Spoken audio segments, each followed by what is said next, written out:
নমস্কার, সংগ্রামী যৌথ মঞ্চের পক্ষ থেকে আজকের ফেসবুক লাইভে আপনাদের সকলকে স্বাগত জানাচ্ছি।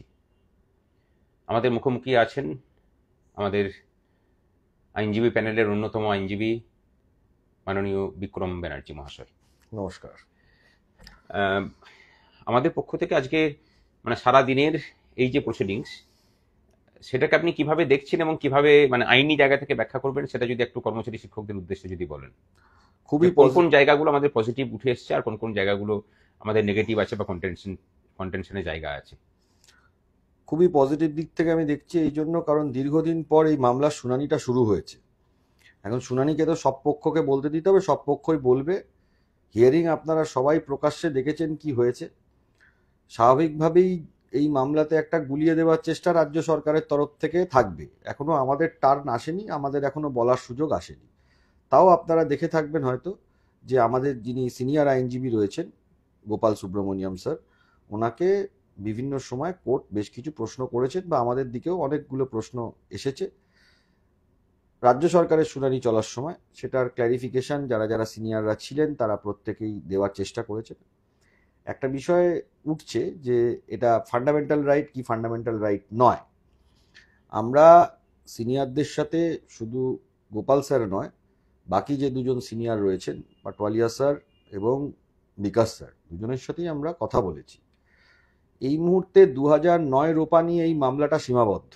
তাই এই 2009 রোপার মধ্যে এআইসিপিআই মেনে দেবে এটা রুলে বলা আছে বলে আমাদের যেটা সাবমিশন কোর্টের কাছে আছে বা যে স্ট্যান্ডটা নিয়ে আমরা লড়াই করছি, এর মধ্যে সীমাবদ্ধ থাকাটাই বুদ্ধিমানের কাজ। কারণ এই যে ফান্ডামেন্টাল রাইটের প্রশ্নটা সুপ্রিম কোর্টে এসএলপি করে এটা রাজ্য সরকার কিন্তু তুলছে। আপনারা যদি পিটিশনটা দেখেন বা পিটিশনটা ভালো করে পড়েন আপনারা বুঝতে পারবেন এটা রাজ্য সরকার কিন্তু গুলিয়ে দেওয়ার জন্য জিনিসটা কিছুটা করছে। এই ফান্ডামেন্টাল রাইটের মধ্যে ঢুকতে গিয়ে যেটা নেগেটিভ হতে পারে সেটা হলো যে যদি কোনো কারণে সুপ্রিম কোর্ট একটা অবজারভেশন দিয়ে দেয় যে এই ফান্ডামেন্টাল রাইট নিয়ে, তখন এটা আমাদের ক্ষেত্রে 2019 রোপাতেও কিন্তু একটা এফেক্ট পড়ে যেতে পারে। সেই জন্য এখানে 2009 রোপাতে বুদ্ধিমানের কাজ যেটা সিনিয়ররা যেটা ঠিক করেছেন, এখানে বড় বড় সিনিয়ররা রয়েছেন, বিকাশবাবুরও ওপিনিয়ন নেওয়া হয়েছে, পাটওয়ালিয়া স্যারেরও ওপিনিয়ন নেওয়া হয়েছে, বাকি যারা আছেন তাদেরও ওপিনিয়ন নেওয়া হয়েছে, নচিকেতা যোশী সিনিয়র অ্যাডভোকেট উনিও আছেন। প্রত্যেকে সহমত যে এই রোপার মধ্যে ফান্ডামেন্টাল রাইট প্রশ্নটাকে যতটা পরিমাণ আমাদের এড়িয়ে এই মুহূর্তে যেতে হবে। এই জন্য কারণ আগে আমাদের এই মামলাটা জিততে হবে যেভাবেই হোক, by hook or by crook. এটা আমাদের স্ট্র্যাটেজি নিতে হবে। রাজ্য সরকার একটা স্ট্র্যাটেজি নিচ্ছে, বলছে ফান্ডামেন্টাল রাইট হয়ে গেছে, লিখে দিয়েছে হাইকোর্ট একটা জায়গা থেকে। তাহলে যদি ফান্ডামেন্টাল রাইট হয় তাহলে কি ডিএ কি করে ফান্ডামেন্টাল রাইট হতে পারে? আমরা রাজ্য সরকার, ফেডারেশন অফ স্টেটস, আমরা আমাদের মতন দেবো, এই যে জায়গাটা বারবার তোলার চেষ্টা করছে রাজ্য সরকারের তরফ থেকে। আপনারা হিয়ারিংয়েও শুনে থাকবেন রাজ্য সরকারের আইনজীবী বারবার এটা তুলছে, যেটার জন্য জজের প্যান ইন্ডিয়া এফেক্টে চলে যাচ্ছে, প্যান ইন্ডিয়া আরো বড় একটা আকারে নিয়ে নিচ্ছে। আগে আমাদের যেটা মূল, যেটা স্ট্র্যাটেজিগতভাবে আমাদের মামলা লড়ার তো একটা স্ট্র্যাটেজি থাকে, স্ট্র্যাটেজিগতভাবে এই মামলাটাকে আমাদের জিততে হবে। এই মামলাটা জেতা মানে এসএলপিটা রাজ্য সরকারের খারিজ করতে হবে বা আমাদের ফেভারে অবজারভেশন নিয়ে এসে আমাদেরকে জিততে হবে, এইটা আমাদের স্ট্র্যাটেজি। এখন যদি ফান্ডামেন্টাল রাইটের চক্করে আমরা ঢুকে গিয়ে এটা যদি কোনো নেগেটিভ এক্সপেক্ট হয়ে যায় তাহলে কিন্তু এটা উল্টো বুমেরাং হয়ে যেতে পারে। এটা সব সিনিয়রদের একমত। কারণ আগে আমাকে legally established right, legally enforceable right, এইটা আমাদের আগে সবার আগে প্রতিষ্ঠা করতে হবে। এটা যদি প্রতিষ্ঠা হয়ে যায় তাহলে তো বাকি জিনিসগুলোকে নিয়ে আগামী দিনে 2019-এর রোপা আছে, কি করব না করব সেটা নিয়ে আমরা করতে পারবো। কিন্তু একটা ধাপ আমাদের আগে, প্রথম ধাপটা আমাদের আগে সবার আগে এগোতে হবে। এটার জন্য ফান্ডামেন্টাল রাইট নিয়ে আমরা খুব বেশি দূর এগোনোর কথা চিন্তা ভাবনা করিনি, এবং সেটা সব সিনিয়র সর্বসম্মতভাবেই জিনিসটা এই সাইডে যারা আছেন, যারা কর্মচারীদের পক্ষে যত সিনিয়র লড়ছেন সবারই সেটা একমত। এবং এটা আরেকটা বিষয় হচ্ছিল, সুপ্রিম কোর্টে ডিএ যে ফান্ডামেন্টাল রাইট, এটা নিয়ে বিগত 75 বছরের সুপ্রিম কোর্টের ইতিহাসে কোনো জাজমেন্ট কিন্তু আসেনি ভারতবর্ষের প্রেক্ষাপটের এক্সপেক্টে। হয়তো অন্যান্য বিদেশে, অন্যান্য দেশে, অন্যান্য কান্ট্রিজে থাকতে পারে এটার বিষয়ে অনেক কিছু, কিন্তু আমাদের দেশে সুপ্রিম কোর্ট এখনো অবধি ফান্ডামেন্টাল রাইট এটা নিয়ে কোনো মামলাতে কিন্তু আমরা কোনো জাজমেন্ট একদম স্পষ্টত বলেছে যে ডিএ দিচ্ছে না বলে ফান্ডামেন্টাল রাইট ভায়োলেট হচ্ছে, এটা কোথাও বলা নেই। সুপ্রিম কোর্টের 75 বছরের, এই আমাদের ভারত স্বাধীনের 75 বছরের ইতিহাসে সুপ্রিম কোর্টের তরফ থেকে এরকম কোনো জাজমেন্ট আসেনি। কিন্তু হ্যাঁ, এটা লিগালি এনফোর্সেবল রাইট যেহেতু রোপার মধ্যে ঢুকে গেছে।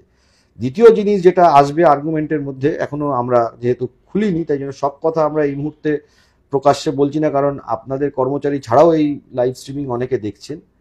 সেটা হলো যে একটা ছোট কথা আমি বলতে পারি, যে পে কমিশনের যে রেকমেন্ডেশন হয়েছিল, সেই রেকমেন্ডেশনে কিন্তু এই পুরো বিষয়টা ছিল, এবং এআইসিপিআই মেনে করতে হবে, এবং 1979 থেকে এটা কিন্তু রাজ্য সরকার তার কর্মচারীদের দিচ্ছে, কিন্তু ডিলেড ফর্মে দিচ্ছে। এই জায়গাটাও কিন্তু পে কমিশনের রেকমেন্ডেশনের একটা জায়গাতে আছে।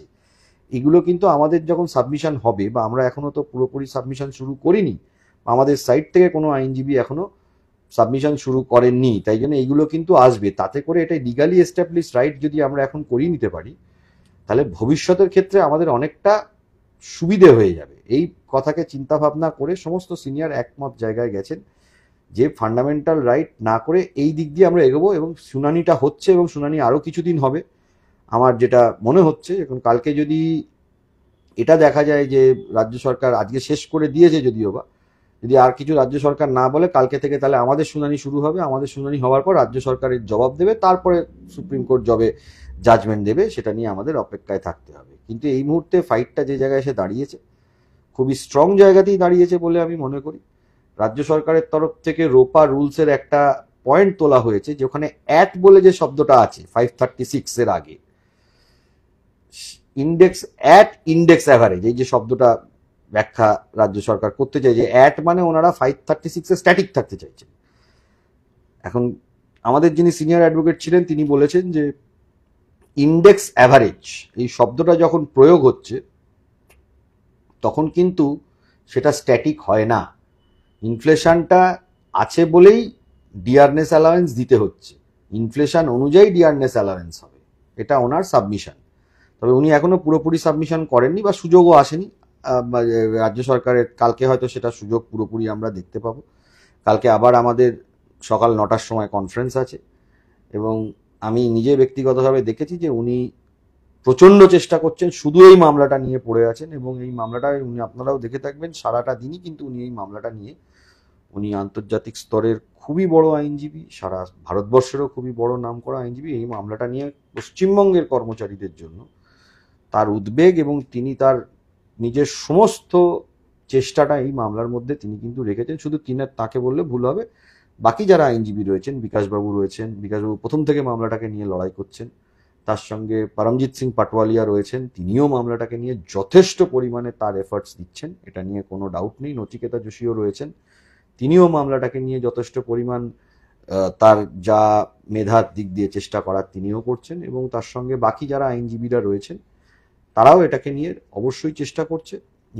করুণা নন্দী ম্যাডামও ছিলেন, সবাই চেষ্টা করছেন। এখন দেখা যাক কি দাঁড়ায়। আমাদের টিমও যথেষ্ট রকমের পরিমাণে আমরা প্রিপেয়ার্ড, এবং আমি বিশ্বাস করি যে এটা আমরা সুপ্রিম কোর্টকে বোঝাতে সক্ষম হব। এবং এই যে রাজ্য সরকারের তরফ থেকে একটা গুলিয়ে দেওয়ার প্রচেষ্টা হচ্ছে, যেটা ওই অ্যাক্ট শব্দটা বলা আছে এই জন্য এটা ফিক্সড হবে, আমরা এটার পুরো ক্ল্যারিফিকেশন দিতে পারবো, কারণ এখনো আমাদের তরফ থেকে কোনো সাবমিশন আমরা অফিসিয়ালি শুরু করিনি। আর এটাও ঘটনা যে হাইকোর্টের জাজমেন্টের মধ্যে একজন জজের আর কি এটা একটা ছোট্ট অবজারভেশন রেখেছে, জিনিসটাকে ঘুরিয়ে, যেহেতু দিচ্ছে না ইরোশনটাকে মিট করতে হবে, আর্টিকেল 21 ভায়োলেশন হচ্ছে। আমরা যেটা স্ট্র্যাটেজিক্যালি একটা জিনিস চেষ্টা করছি, সেটা হয়তো পুরোপুরি আমি এই মুহূর্তে ফেসবুকে বা পাবলিক প্রোফাইলে বলতে চাইছি না, কিন্তু যদি আমরা এটাকে সেটাসাইড করিয়ে দিতে পারি, বা এই রাজ্য সরকারের করা এসএলপিটাকে যদি সেটাসাইড করিয়ে দিতে পারি, তাহলে এটা সত্যিই বড় জয় হবে। আগামী দিনে একটা বড় জিনিস আমাদের কর্মচারীদের জন্য খুলে যাবে। এই জন্য সংঘবদ্ধভাবে আপনারা সবাই মিলে সাপোর্ট করুন। আমি এটা বলবো, আপনারা আশা রাখুন, আপনারা ধৈর্য ছাড়বেন না, তারপর যা সুপ্রিম কোর্ট রায় দেবে আমাদের মেনে নিতে হবে। তবে মামলা আমার ব্যক্তিগতভাবে এতদিন পরে যখন মামলাটার শুনানি হচ্ছে, দীর্ঘ প্রচেষ্টার পরে, মামলাটা তো বেসিক্যালি পড়েই গিয়েছিল, মামলাটা তো হচ্ছিল না, কিন্তু দীর্ঘ প্রচেষ্টার ফলে, কর্মচারীদের সহযোগিতার ফলে, সব কর্মচারীরা চেয়েছেন, তার জন্যই আজকে মামলাটাতে সংগ্রামী যৌথ মঞ্চও লড়াই করতে পারছে, এবং বাকি যারা কর্মচারী সংগঠন রয়েছেন তাদের সবাই মিলে মামলাটাকে একটা জায়গায় নিয়ে যেতে হবে।